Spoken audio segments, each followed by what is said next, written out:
So, why do we procrastinate? What is it about procrastination that seems so addictive, so easy, and so part of our culture?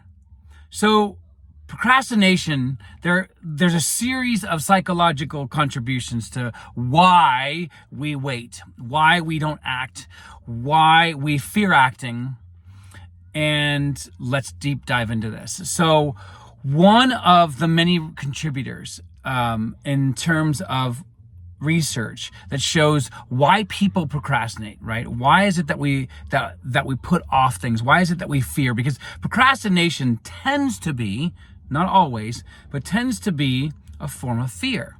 And so it's where we're trying to reduce the impact of a what if scenario. What if it doesn't happen? What if she says no? What if my manifestation doesn't follow through? What if?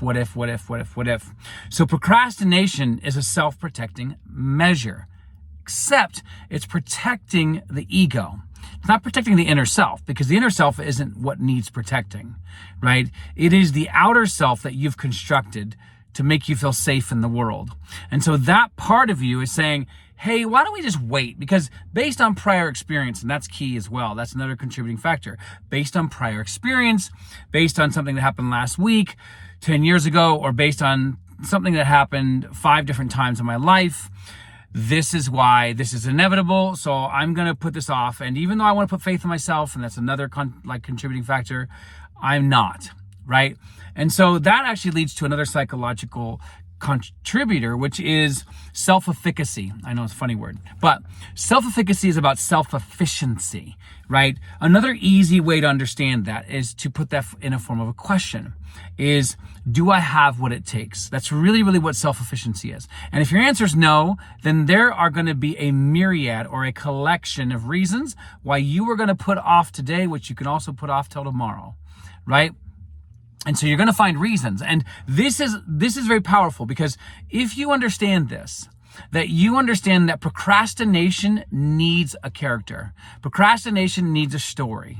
And right now, if you are procrastinating and you're putting it off because of fear, because you are answering the question of not being enough, right? Or you have a series of past reasons, a handful of past reasons why you don't want to follow through, then you are in a state that you don't want to be in. Now, you may already know that because you're listening to this, but what you may not know is that when you're in a state you don't want to be in, you're going to see the world in a state that you don't want to see the world in. But you are, because you are currently in that body of beliefs, which is what Neville calls a state, okay?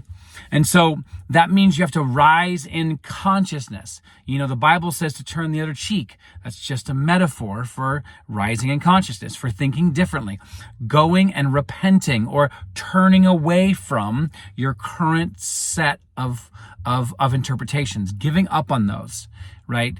And so procrastination but here's the other thing. And, you know, procrastination gets a really bad rap. But if you look at it as a positive, procrastination is holding you back from something that you think is a threat. But threats only exist because you are in a state that perceives things to be threats.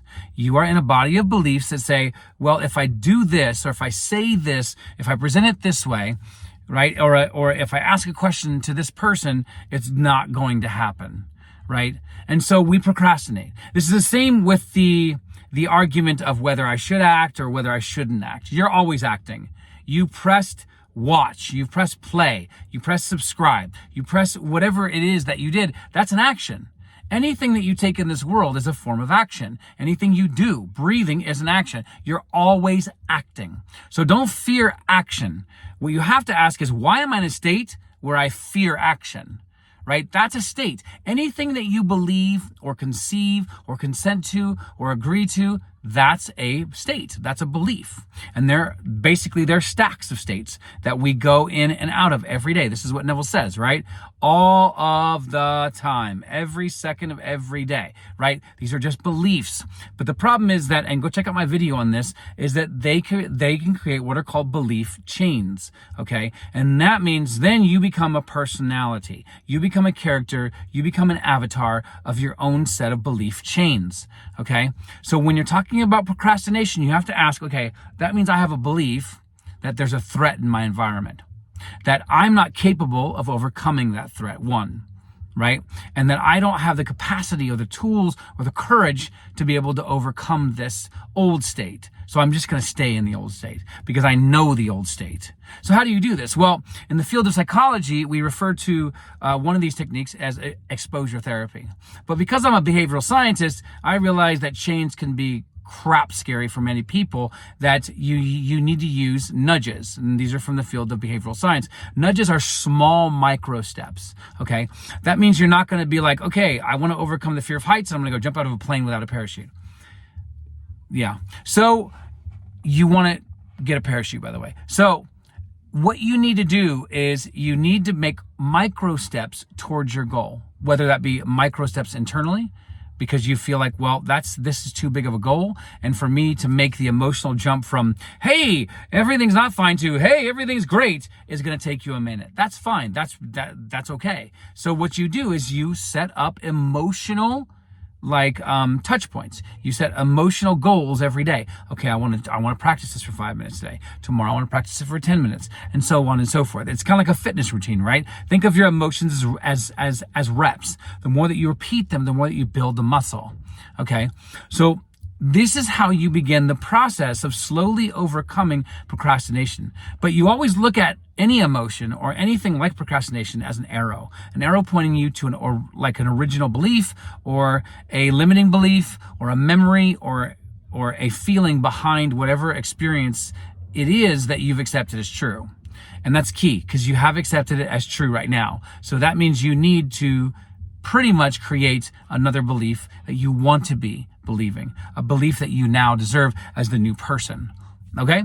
So I hope this was helpful. Please get in touch if you're looking for coaching, or if you're looking for practical steps on manifesting, not just, hey, you're going to get this thing in 3 days like most videos do. This is all about using science, neuroscience, behavioral science, and psychology to help you get what you want. So get in touch. I have loads of coaching packages. I have a private free Discord group you can join, link somewhere in my bio. There's an email you can get in touch to find out more about packages, or our weekly events that you can come in and just pay a small fee for. Like, for example, this week, when you're watching this video, we're going to be jumping on and talking about the SP and why calling them SP is really not helpful. So much love to you all. Hope this was helpful. Leave a comment below and let me know what you want to hear next. All right, be safe in the world. Much love.